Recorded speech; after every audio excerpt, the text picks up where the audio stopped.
بسم الله الرحمن الرحيم.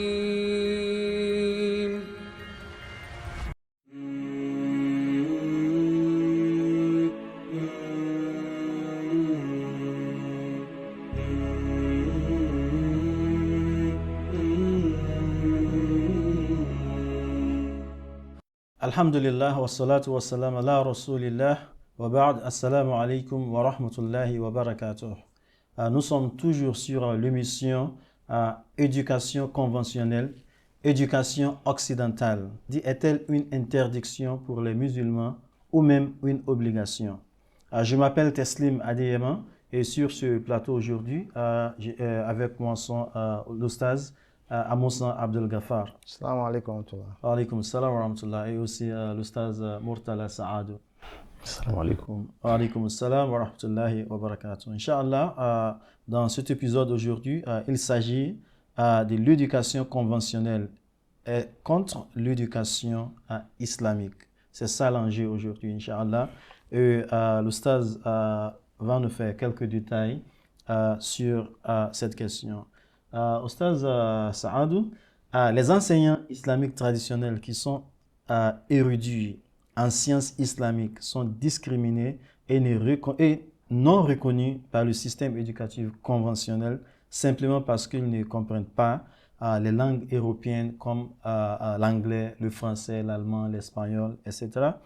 Même si certains d'entre eux sont plus instruits sur l'islam que dans les universités et les écoles secondaires. Alors, il y a d'autres qui disent que le système éducatif est donc injuste et préjudiciable contre l'islam et les érudits musulmans.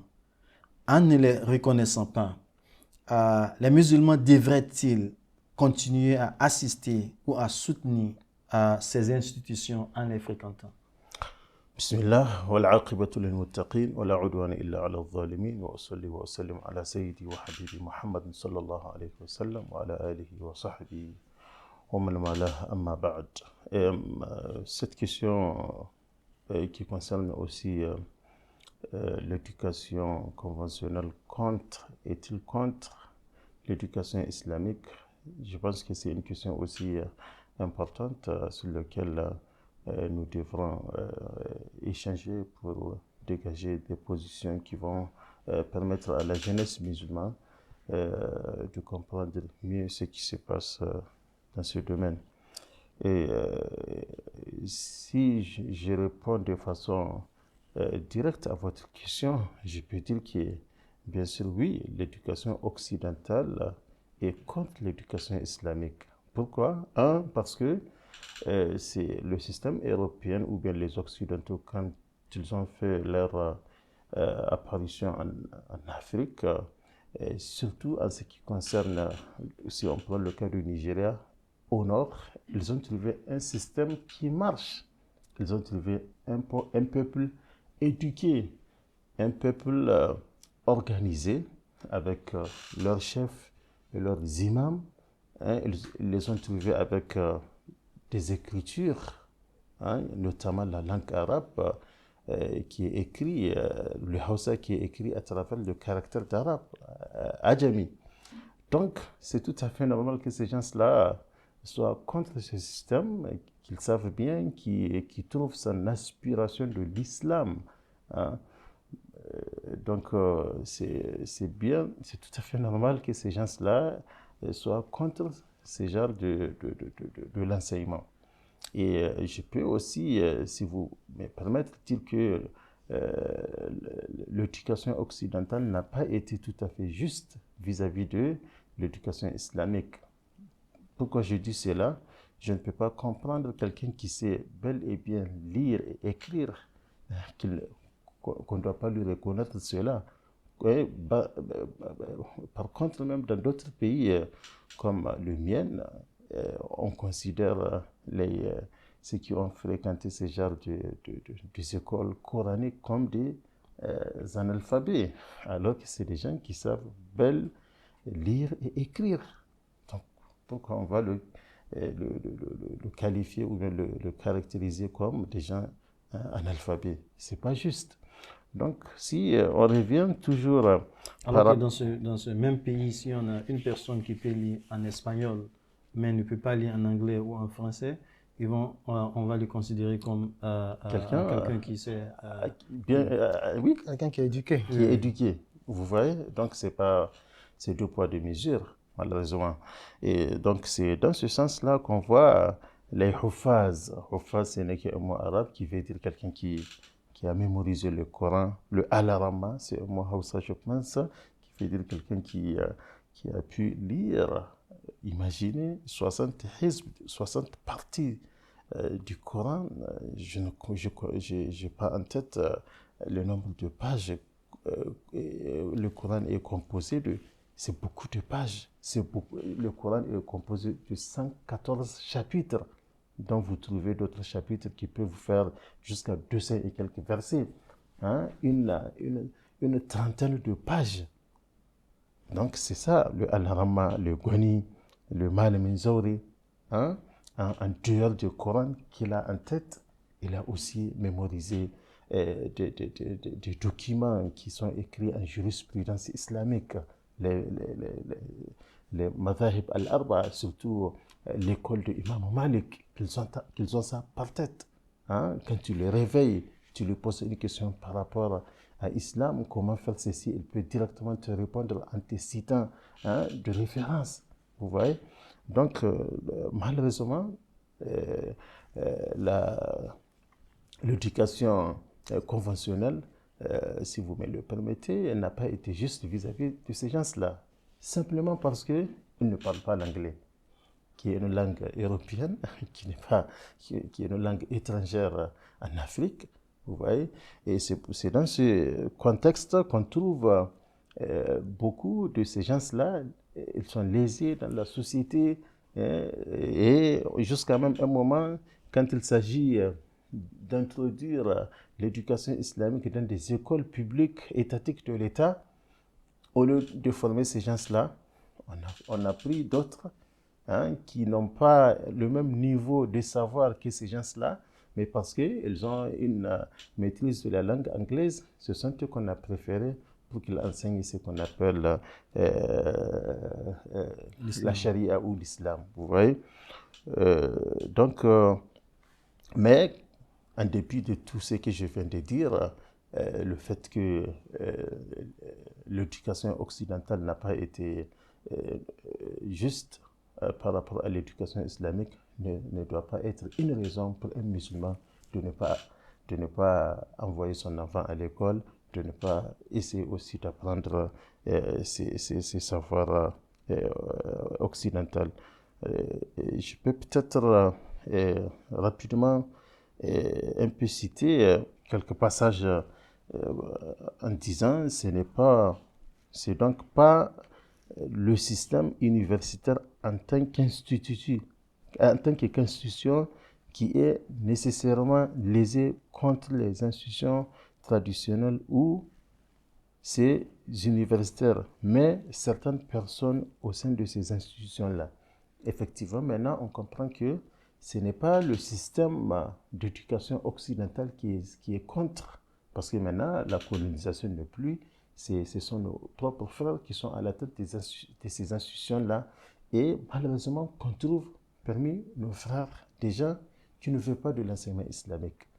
Donc, s'ils occupent des postes comme ça, ils ne donnent aucune chance et aucune occasion pour l'enseignement islamique de prospérer. Vous voyez? Et par conséquent, donc, le musulman devrait être autorisé à fréquenter et à soutenir ces établissements d'enseignement parce que la question de préjugés ne vient pas de ces établissements, mais de certaines personnes qui travaillent dans ces institutions-là. Vous voyez? Et donc, il devrait également reconnaître que le système d'éducation islamique comme une autre forme du système éducatif. Donc, il est grand temps à ce que maintenant, comme ces gens-là, dans leurs droits, l'État doit réfléchir, doit trouver un mécanisme qui va permettre à ces gens-là de rentrer dans leurs droits, qu'on reconnaît à eux, qui est aussi c'est des gens qui détiennent du savoir. Et je pense qu'il y a des programmes dans ce sens où j'ai beaucoup appris et qu'il y a des écoles coraniques qui sont accompagnées par un enseignement de la langue anglaise et aussi de la mathématique, ce qui va permettre à ces jeunes talibés-là, une fois grandi, une fois atteint un certain niveau, de rejoindre, pourquoi pas, l'école officielle, ou bien une fois sortis, ils peuvent trouver un métier qui va leur permettre de vivre. Donc, il est grand temps que les deux systèmes éducatifs devraient fonctionner et se comporter comme des amis et non comme des ennemis. Hein? Et ils devraient coexister comme des alliés et non comme des ennemis. Ils devraient aussi coopérer, hein, et non, ils ne soient pas comme des concurrents, hein, pour une éducation historique. Okay? Ainsi, c'est aussi important qu'une société avec une éducation conventionnelle occidentale et coopérer avec un autre système d'éducation islamique. Okay? Donc, les musulmans devraient également intégrer toute éducation occidentale bénéfique dans le système éducatif islamique et vice-versa. Donc, en tant que musulmans vivant en ce 21e siècle, hein, le fait de passer par les deux systèmes éducatifs nous rendra beaucoup plus utiles et plus bénéfiques, hein, pour la Oumma islamique. Que là nous guide. Merci beaucoup, Oustaz. Oustaz Abou Ghaffar, si je viens très vite à vous, le problème des préjugés ne se pose-t-il que d'une seule façon? Ou y a-t-il aussi des préjugés de la part de certains groupes et institutions islamiques traditionnelles et de l'ère érudite contre les professeurs et les professeurs d'études islamiques compétents? Alhamdulillahi Rabbil Alamin. Bismillahi Rahmani Rahim. On remercie Allah subhanahu wa ta'ala pour ses bienfaits sur nous, qui continue de nous combler de ses bienfaits et que nous pardonne nos fautes. Voilà, le problème de préjugés ou discrimination au sein des institutions conventionnelles à l'égard de l'éducation traditionnelle musulmane ou bien islamique, on peut être catégorisé, sinon classé en trois groupes. D'abord, sinon en quatre groupes, bien sûr.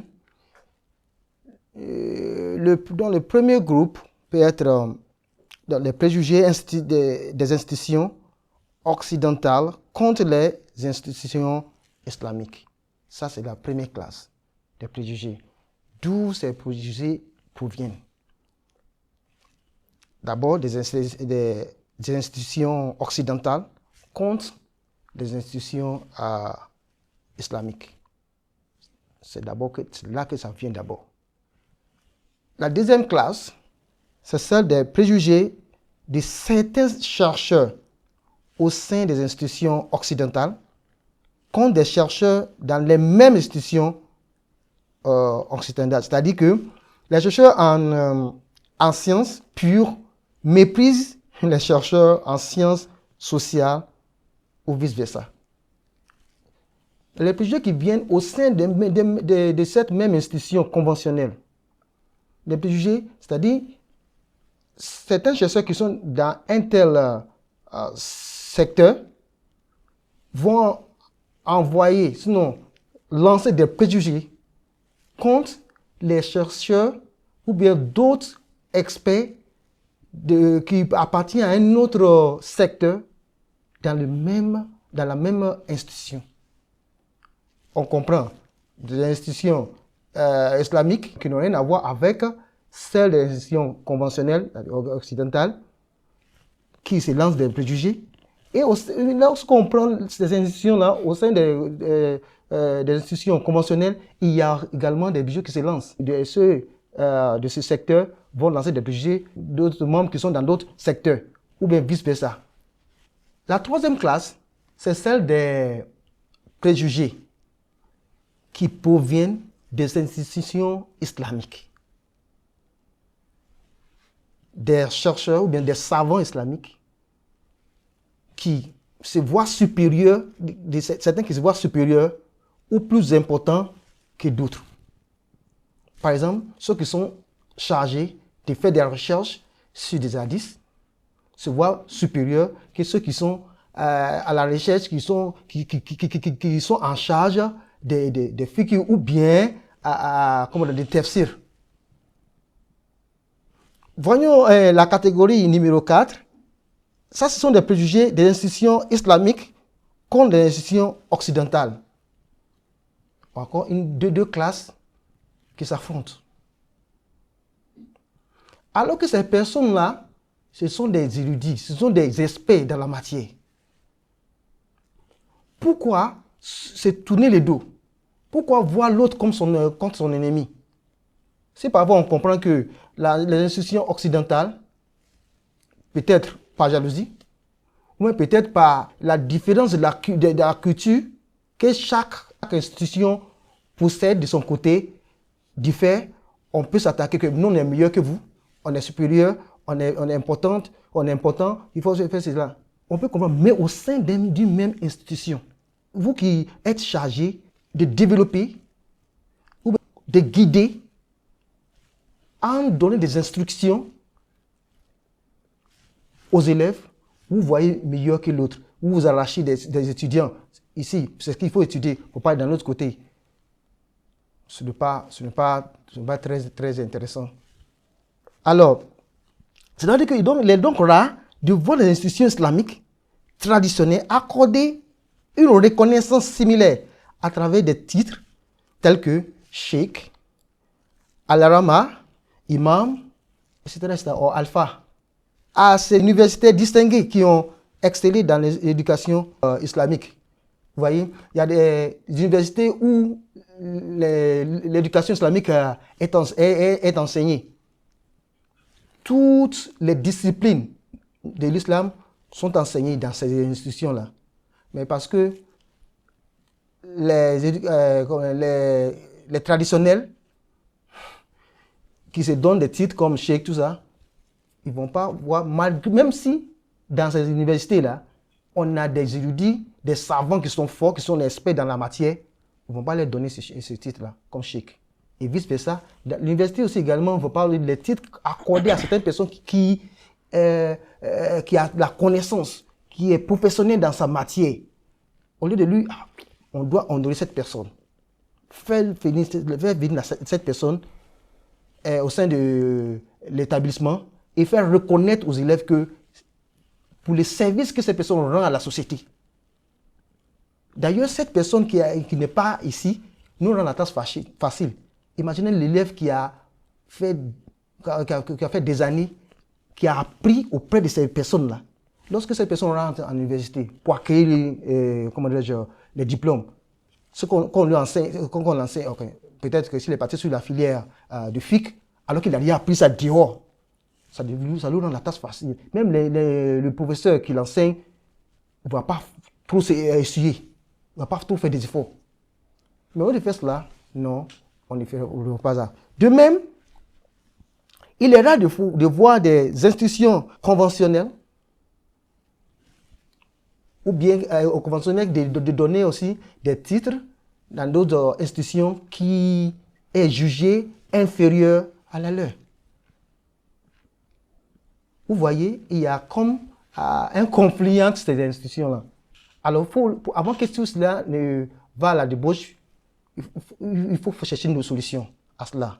Comme solution, il faudrait que ces institutions-là, traditionnelles, comme celles occidentales ou bien conventionnelles, qui travaillent la main dans la main, qui se voient, d'abord, comme des amis, non comme des ennemis.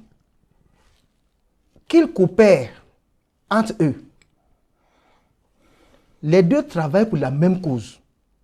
Les deux sont au service du peuple. Parce que nous sommes chargés d'éduquer les enfants afin que notre société soit une société meilleure.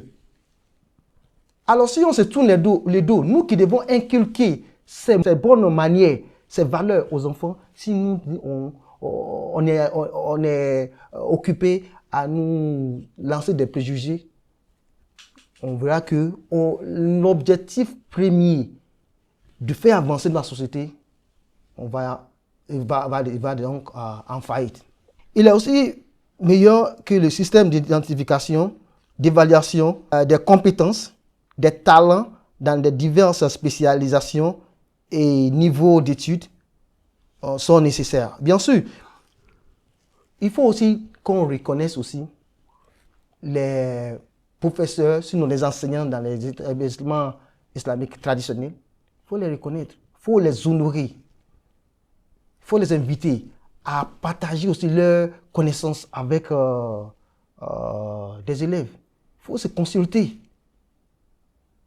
Et cela va faire que l'éducation qu'on inculque aux enfants soit à la hauteur et appréciée de partout.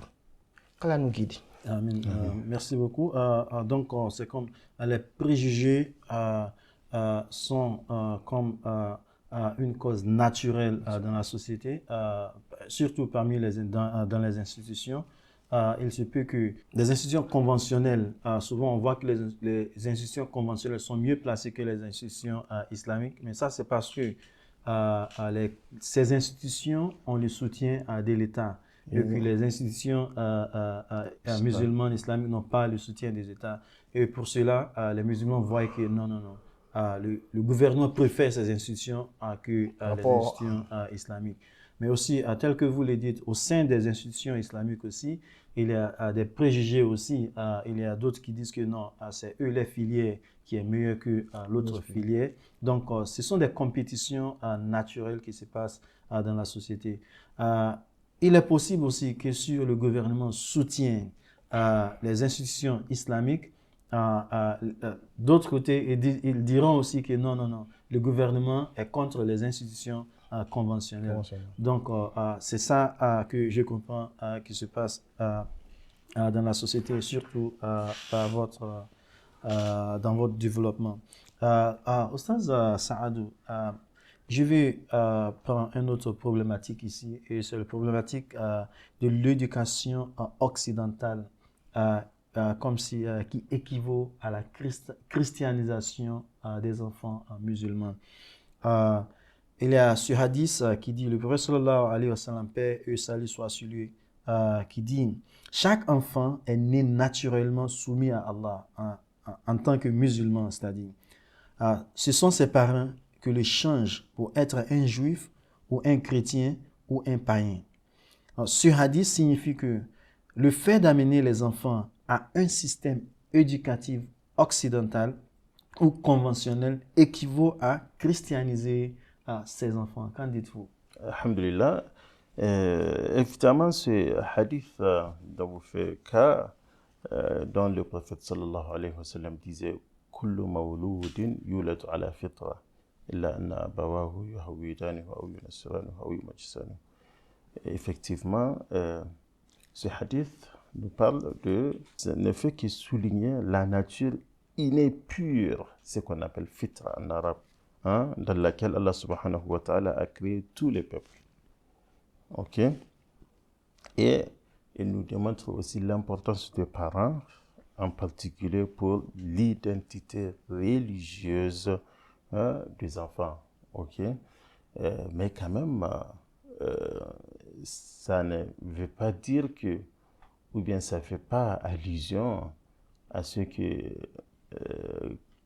on va facilement dire que quand tu amènes ton enfant dans une école conventionnelle, ton enfant, c'est comme si tu es en train de lui changer sa nature innée, ok? C'est comme si tu es en train de changer sa religion. Il faut noter ici que il y a des écoles conventionnelles étatiques qui n'enseignent pas de christianisme. Ok, c'est des écoles laïques comme on les appelle, donc il n'y a pas la religion. Et il y a des écoles aussi qui enseignent la religion, surtout ici et dans notre pays.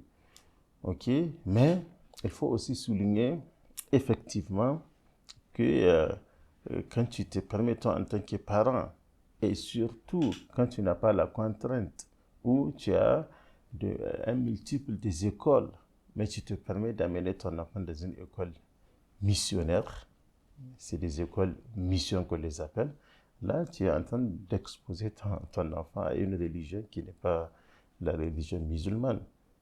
OK? Et dans ce cas, en tout cas, moi, sur ce point-là, j'encourage pas les parents, surtout quand tu as d'autres possibilités. Tu as d'autres écoles qui sont bonnes, hein, des fois même qui sont meilleures que les écoles mission là. Et tu te permets d'amener ton enfant, et surtout quand les parents ne suivent pas l'éducation de leurs enfants. Et quand les parents sont occupés avec leur boulot, hein, ils ne font pas un suivi, ils ne prennent pas la précaution de savoir ce qui est en train d'être enseigné à cet enfant-là dans ces écoles mission. Là, c'est un risque, franchement. Mais les autres écoles gouvernementales, là, je pense qu'il n'y a pas de problème. Et donc, il faut noter que ce hadith, comme on vient de le souligner, il n'est pas donc juste de conclure que ce hadith implique qu'il est interdit à un musulman de permettre à ses enfants de recevoir une quelconque forme d'éducation de la part de nos musulmans. Ouais, ça n'indique pas cela, ok? Surtout que quand on prend cet exemple du prophète sallallahu alayhi wa sallam, après la bataille de Badr, hein, les captifs de l'autre côté, le prophète sallallahu alayhi wa sallam a eu à leur demander d'enseigner deux langues aux enfants musulmans. Hein, aux enfants musulmans. Donc ça là, ça prouve que la permissibilité en islam, qu'un enfant musulman peut être enseigné par non-musulman. Tout ce qu'on veut du parent, c'est de veiller. Effectivement, et surtout en ce qui concerne les écoles mission, comme on les appelle, c'est des écoles mission. Ils sont là pour accomplir une mission. Donc si toi, en tant que musulman, tu permets ton enfant de fréquenter ce genre d'écoles et tu prends pas soin de donner l'éducation islamique à ton enfant, là, il y a une forte chance que cet enfant peut prendre beaucoup de côté, peut être impacté par l'enseignement qu'il va recevoir de l'autre côté. Et je peux conclure en disant que cet argument de dire que ce n'est pas, en basant sur ce hadith, hein, c'est donc pas, c'est interdit d'amener nos enfants dans des écoles conventionnelles, c'est vraiment pas fondé. C'est vraiment pas fondé.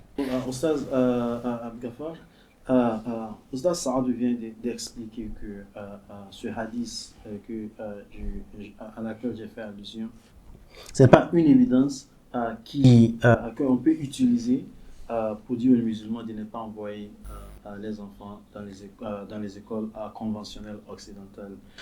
Alors, quel est le rôle des parents lorsqu'ils envoient les enfants dans d'autres écoles? Donc, quelles sont les responsabilités des parents et des dirigeants communautaires face aux influences négatives des croyances et idéologies islamiques? Alhamdulillahi Rabbil Alamin.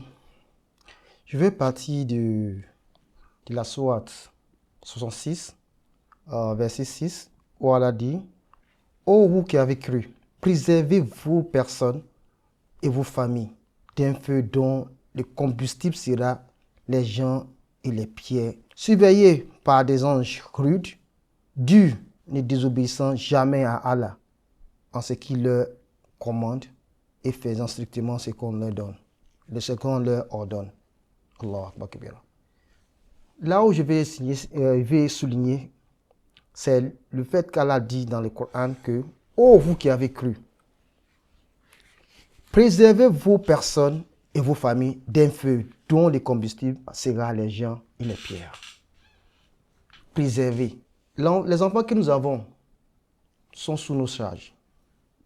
Nous avons la responsabilité sur ces enfants-là. C'est Amana qu'Allah nous a donné comme ça. Il va nous demander comment on a fait avec l'Amana qu'il nous a confié. Le devenir de l'enfant, parce que toute personne a son destin. Mais son devenir, là, son orientation, là, va dépendre de son environnement. D'abord, vous. Alors, si vous avez eu une institution où les dirigeants et les enseignants ont adopté une attitude négative, alors, à vous donc de vous réveiller, de viser, de changer cette orientation-là. Parce que si vous laissez comme ça que ça va aller, il va arriver un moment où vos paroles, même si vous utilisez la chicotte, ça ne va plus marcher. Parce que là, il a été formé déjà. Avant que vous ne vous rendiez compte, ça devient trop tard. Alors que c'est donc le rôle donc des parents et les dirigeants même, l'autorité de la société là, notamment des musulmans. Parce que là, avant que je ne parte là, l'école où l'enfant fréquente, si les influences des professeurs, des enseignants et des dirigeants sont négatives, ou bien parfois aussi des influences des musulmans, comme votre enfant. Mais si les comportements, tout ça n'est pas propre, ce sont des influences négatives. Parce qu'il a pris ça de la maison, ou bien il a été négligé à la maison. Alors que c'est avec ces personnes-là que votre enfant marche, mange, s'assoit, étudie, cohabite, et bien sûr, il va copier ce comportement. Alors, le rôle des parents et des dirigeants de la société là est de faire en sorte que les dirigeants d'une telle institution soient remettre sur la bonne voie. Organiser des réunions, aller les voir, que voici ce que nous avons remarqué comme comportement chez nos enfants. Voici ce que nous avons remarqué, ce qui est différent dans le côté négatif chez nos enfants. Nous voulons que vous remédiez à cela. Mais s'ils refusent, la société aussi a le droit d'enlever leurs enfants et de les envoyer là où les normes de l'islam sont respectées. Vous voyez? Ce n'est pas seulement dans les écoles missionnaires ou quoi. Ça peut être aussi dans une autre école qui se dit neutre, mais qui fonctionne en fonction d'une certaine doctrine qui va à l'encontre de l'islam. Et qu'on se rappelle, si vous voulez sauver vos enfants, si vous voulez sauver votre famille, il faudrait que nous fassions que nos enfants aient une éducation recommandée par l'islam. Et si cette éducation est bien appliquée dans ma famille, dans votre famille, dans notre foyer, et bien sûr la société sera sauvée. Et s'il y a moins de foyers où cette éducation n'a pas encore été appliquée, et bien sûr, cette petite partie-là n'aura pas beaucoup d'influence sur les autres. Cependant, de nombreux enfants musulmans, avec le soutien de leurs parents et de leur communauté, avec le soutien d'Allah, bien sûr, aussi avec le soutien d'Allah, fréquenter des écoles de missionnaires qui ont même activement, mais sans succès, tenté de les convertir en christianisme. Vous avez aussi l'enfant qui a été bien suivi à la maison, qui a eu une éducation de base bien fondée en islamique. Il serait difficile que cet enfant soit converti. Mais lorsque l'enfant est forcé, parce que vous voyez, dans l'éducation occidentale, il est basé aussi sur des propos et des méthodes qui sont neutres, en principe. À moins qu'il change, que tu ne veux pas inclure dans ce que tu enseignes ta religion, jusqu'à les forcer jusqu'à forcer tes apprenants à adhérer à ta religion. Donc, si vous voyez que cette influence est si forte, il est mieux d'enlever votre enfant là et mettre là où vous allez pouvoir le suivre ou la suivre. Et pour finir comme conseil, il est préférable que tout parent, chaque fois que son enfant retourne à la maison, vérifie ce qu'elle ou il ont étudié, voir ses comportements pour ne pas, et aussi à consacrer un temps aussi pour ses enfants, pour éviter qu'ils aillent en débauche. Qu'Allah nous aide avec cette responsabilité qu'il nous a donnée et qui nous guide tous. Amin. Merci beaucoup. Oustaz Saadou, votre dernier conseil aux parents musulmans? Évidemment, le conseil que je voudrais ajouter par rapport à ce que Oustaz vient d'être détaillé, c'est de veiller à l'éducation de nos enfants. S'il s'agit de travailler pour que aussi les musulmans trouvent le moyen pour créer des écoles qui répondent aux normes islamiques et qui va permettre aux enfants de fréquenter sans des soucis. Et aussi, les musulmans devront aussi travailler pour rendre les écoles publiques gouvernementales plus favorables aux musulmans.